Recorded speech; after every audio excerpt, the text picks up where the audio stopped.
Bonjour à toutes et à tous, chers amis et chers abonnés, je suis très heureux de vous retrouver pour cette nouvelle vidéo où nous allons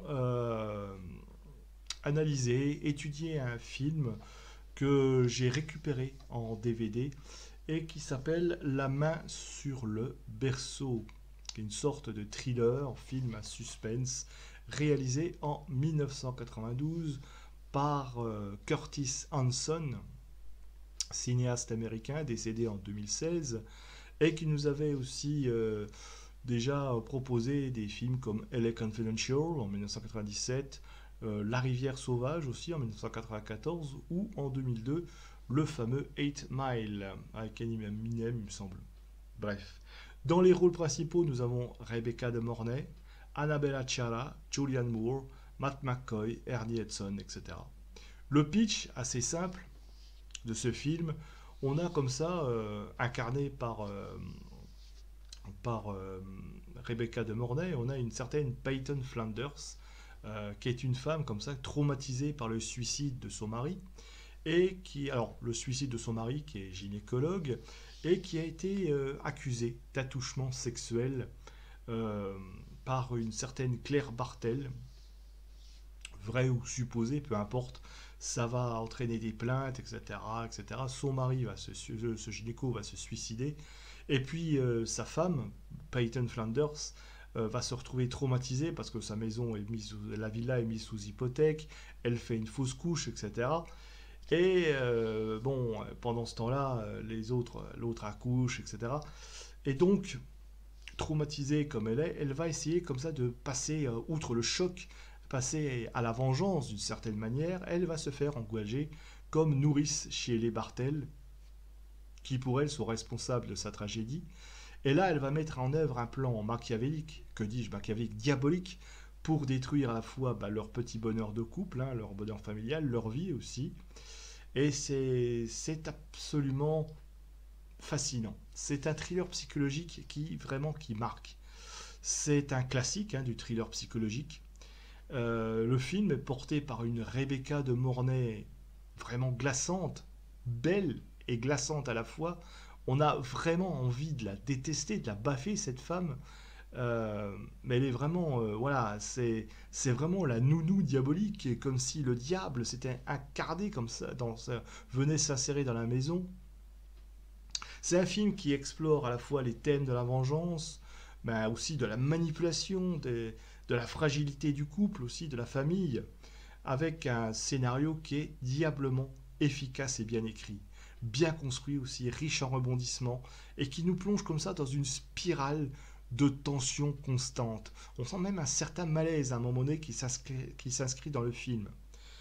Le film qui excelle dans l'art de créer comme ça une atmosphère oppressante, avec la musique, la photographie, les décors, qui vont contribuer à renforcer ce sentiment d'insécurité et de menace qui plane sur la famille Bartel. Chaque scène est minutieusement construite, à la fois pour semer le doute, maintenir le spectateur en haleine, même si on voit, hein, tout est montré, mais on sait que clairement ce qu'elle veut faire, mais ça fait rien, on sème quand même le doute, voilà, comme si on ne savait pas, comme si les personnages ne savaient pas. Les personnages, très bien construits, assez complexes, Peyton Flanders, personnage fascinant, qui est à la fois victime et en même temps bourreau, et c'est ça le chose, c'est que on a là en face une femme qui a perdu son mari, son mari a été accusé à tort, etc. Ou à tort ou à raison, hein, on ne sait pas trop si vraiment, peu importe, le résultat est là, elle a tout perdu. Et donc on a à la fois envie de la plaindre, et puis en même temps, elle est en même temps bourreau, parce qu'on voit ce qu'elle fait, on voit ce qu'elle, comment elle manipule cette famille qu'elle accuse d'être responsable de son sort. Elle évolue quand même, on l'évolue au cours du film, passant vraiment d'une femme fragile, toute voilà, tranquille, toute mièvre, à un véritable monstre. Quant aux parents, hein, Claire, Michael Bartel, qui sont aussi des personnages attachants, confrontés à une situation qu'ils ne maîtrisent pas.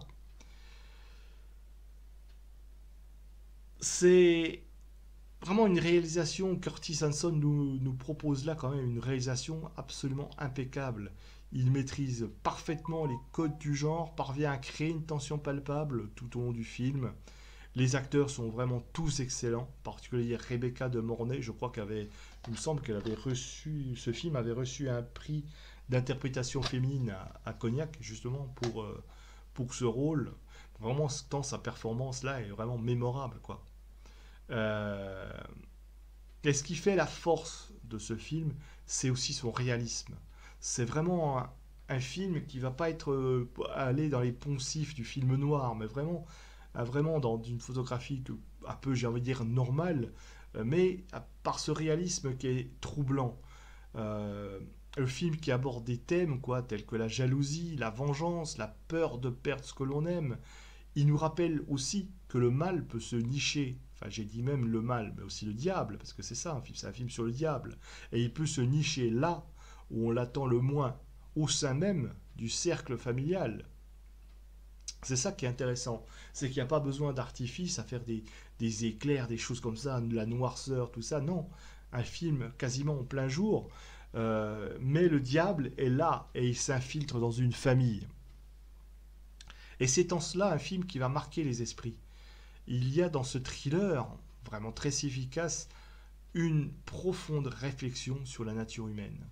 Ce film est devenu, je pense, un classique du genre, hein, et qui continue de fasciner par l'écriture très intelligente de son scénario, mais aussi des personnages qui sont complexes et se développent comme ça tout au long du film, ainsi qu'une atmosphère qui va maintenir une pression tout au long du film sans qu'on s'en rende compte en fait.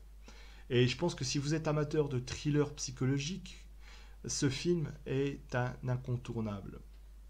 Alors, quelques points forts du film, hein.